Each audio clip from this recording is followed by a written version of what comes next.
একটা সন্ন্যাসী হয়ে যাচ্ছে, আমি ওরা আবার বিয়ে দেবো।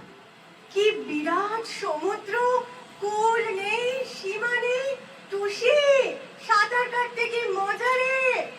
কনকা, কনকা, আরে এই কনকা। হ্যাঁ হ্যাঁ, আরে উঠে পড়, উঠে পড়, এক্ষুনি হাওড়া চলে আসবে। ও হ্যাঁ, এসে গেল। এই কনকা, তুমি কিন্তু আমাকে ছটফট করছিলে কেন?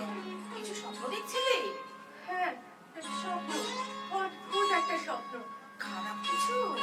জানি না, দেখলাম আমি একটা সমুদ্রে সাঁতার কাটছি, আমাকে সবাই ডাকাডাকি করছে। যাকে ওই বাড়ি গিয়ে তো খারাপের মুখে পড়তে হবে, তার শাশুড়ির মুখ সব সময় প্যাঁচা হয়ে আছে। একটি ননদ আছে পুরো কুটনিমাসি, আমার মেয়ে হোস্টেল থেকে কাল ফিরেছে, এতদিন পরে ঘরে ফিরলো, আমি অ্যাটেন্ড করতে পারিনি, তাই নিয়ে ফায়ারিং ফায়ার চলবে আর কি। তোকে আমি একটা কথা বলি কনকা, অনেক দিন ধরেই বলছি তোকে গ্রুপটা এবার ছেড়ে দে। আমিও তো তাই ভাবি, ছেড়েই দিই, এভাবে হয় না।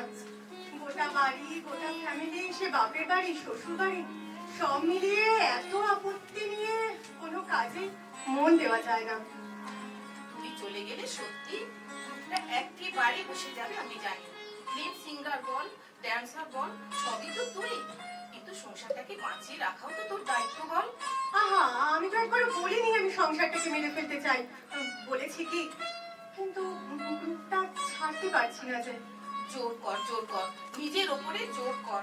সংসারে মেয়েদের তো নানা রকম করে নিজের ওপর জোর করতে হয় বল। এই যে আমি বিয়ের আগে শ্বশুর বাড়ি থেকে বলে দিয়েছে, বিয়ের পরে কিন্তু ওইসব নাচ গান আর চলবে না। ঠিক আছে বাবা, যা বলিস তাই হবে। নিজের ওপরে তো জোর করতে চাইছি, বারবার হেরে যাচ্ছি। যাকে চল, স্টেশন এসে গেছে, যাই চোখে মুখে একটু জল দিয়ে আসি। স্টেশনে নেমে একটা চা খেতে হবে, জানিস, এনার্জি স্টোর করতে হবে।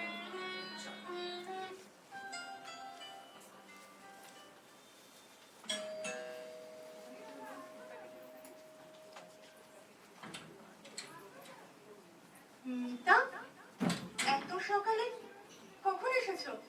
এসো, ফ্রেশ হয়ে নাও, তোমার সঙ্গে কথা আছে। বসো, আসছি। টুসি ফিরেছে? ফিরেছে, ঘুমোচ্ছে। যাই দেখে আসি একবার। 1 মিনিট, একটা খবর দেওয়ার আছে। তোমার কতদূর ইন্টারেস্ট জানি না, তবে ইনফরমেশন হিসেবে তোমাকে একটা কথা বলে রাখি। দাদা গত পরশু নার্সিং হোমে ভর্তি হয়েছে। মানে কি হয়েছিল? Heart attack. Heart attack? অফিসের মধ্যে, ওখান থেকেই ভর্তি করে দিয়েছে। 72 ঘন্টা না গেলে কিছু বলা যাচ্ছে না। যাও, ফ্রেশ হয়ে নাও। আমাকে একটা ফোন করলে না কেন? করা হয়েছিল, ফোন বন্ধ ছিল। 3টের সময়ও ফোন বন্ধ থাকে? পরশু ডাবল শো ছিল তাই। আমি তো তোকে সে কথাই বললাম, ফোন ধরবে কি করে, এখন তো সে নেচে গিয়ে বেড়াচ্ছে। কখন দেখা করতে দেবে? আইসিইউতে আছে, বিকেল বেলা আমরা যাব। তুমি যদি মনে করো যাবে। এভাবে বলছো কেন মিতা? কেন বলছে বুঝতে পারছো না? না, তোমার স্বামীর ব্যাপারে, এই ফ্যামিলির ব্যাপারে কোনো আগ্রহ আছে তোমার? আমাকে একটা হোয়াটসঅ্যাপ তো করে দিতে পারতে। প্রবৃত্তি হয়নি বৌদি, সত্যি কথাই বলবো। ফোনটা যখন পেলাম না, তখন আর কিছুই করতে ইচ্ছে করলো না। তোমার কি মনে হচ্ছে না Mita, you are crossing your limit? Not at all, বরং আমরা সবাই মনে করি you are crossing your limit. আমি যদি বলি দাদারি হার্ট অ্যাটাকের জন্য তুমি দায়ী। মিতা, চুপ কর। না মা, কথাটা যখন উঠেই পড়েছে তখন নিষ্পত্তি হয়ে যায়। ও আমাকে লিমিট শেখাচ্ছে, তাই না? লিমিট। আজ জামশেদপুর, কাল মেদিনীপুর, এই করে নেচে বেড়াচ্ছে। আমি তোমার সঙ্গে কোনো কথা বলতে চাই না। কথা বলবার মুখ থাকলে তো কথা বলবে। বউয়ের কাছ থেকে কি পেয়েছে দাদা? মাসের মধ্যে অর্ধেক দিন বাড়ি থাকো।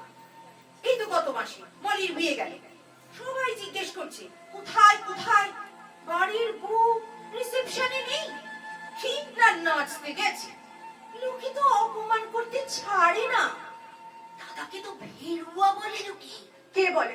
কে বলে? তার নাম বলো। কেন? নাম জেনে কি করবে?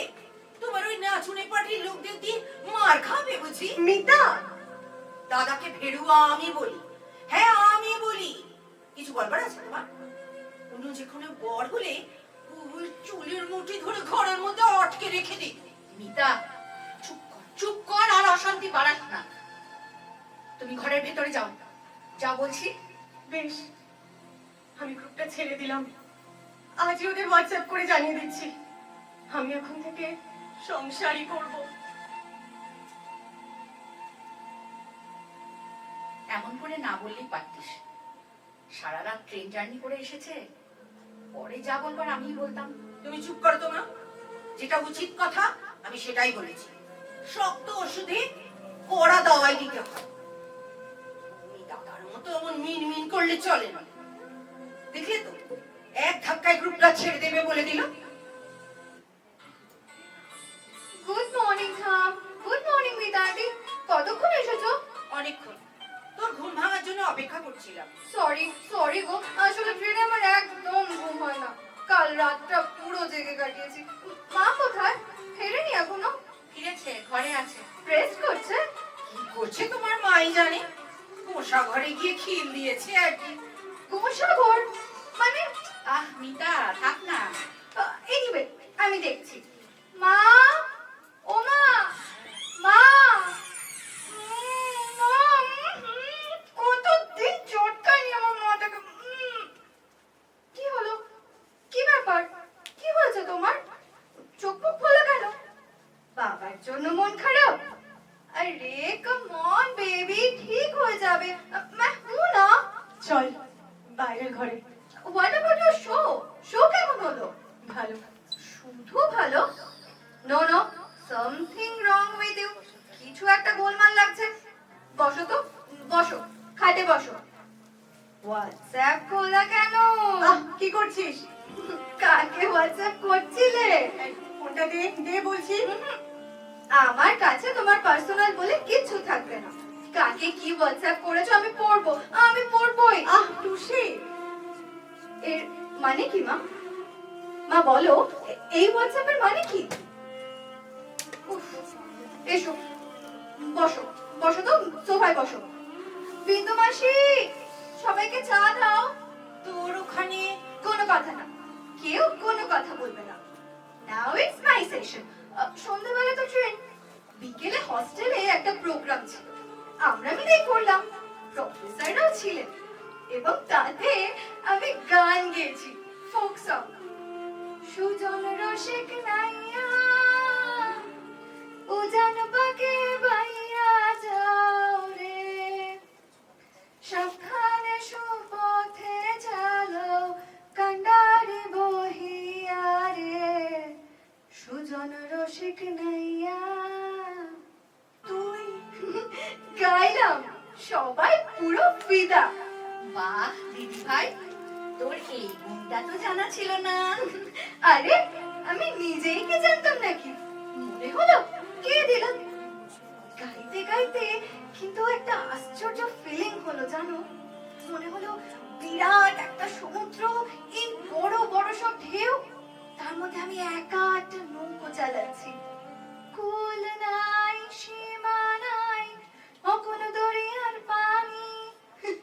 সবাই যখন ভালো এক্সেলেন্ট করছে, তখন আমি বললাম, এরকম গাও করে বললাম, listen, I am the proud daughter of my mother, concha Banerjee. আরে ভাই, আমি কনকা ব্যানার্জির মেয়ে। আমি একটু আসছি। না, বসো। কাঁদতে হলে এখানে বসে কাঁদো। এই যে, এইটা মায়ের ফোন। টুসি, এতে মা একটা হোয়াটসঅ্যাপ করেছে গ্রুপ থেকে রেজিগনেশন দিয়ে।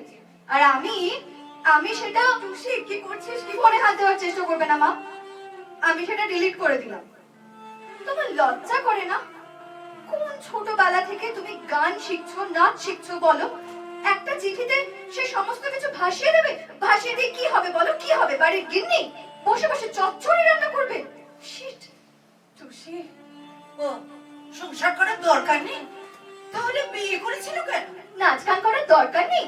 তাহলে ছোটবেলা থেকে শিখেছিল কেন?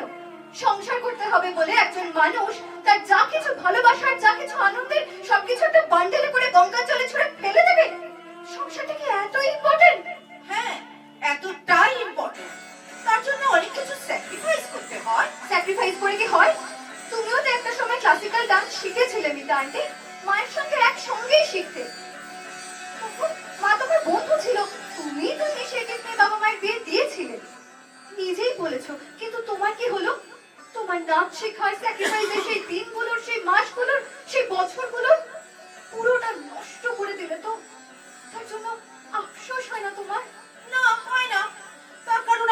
সংসারটা অনেক বড়। না, তার কারণ তুমি নিজেকে কখনো ভালোই বাসনি। নিজের ইচ্ছে অনিচ্ছে, ভালো লাগা ভালোবাসাকে কখনো ভালোবাসনি। সিম্পল। খুব বড় বড় কথা শিখেছিস টুসি। হস্টেলে গিয়ে নিজেকে কি না কি ভাবতে শিখেছিস। গুরুজনের সঙ্গে কি করে কথা বলতে হয় শিখিস। হ্যাঁ, চুপ দিতে না পারলেই গুরুজন, সেই পুরনো জীবন। টুসি, কিরকম করে কথা বলছিস তুই? সত্যি কথা বলছি মা। আর একটা কথা সবাইকে বলে দিচ্ছি, কনকা ব্যানার্জির অপমান এই অক্ষরা ব্যানার্জি কোনোদিন সহ্য করবে না, কোনোদিন না। ঠিক আছে, আমি যাচ্ছি মা, আর জীবনে কোনোদিন এ বাড়িতে আসবো না। ক্ষমা চা টুসি, ক্ষমা চা। চাইবি কি না? আমাকে মাফ করো।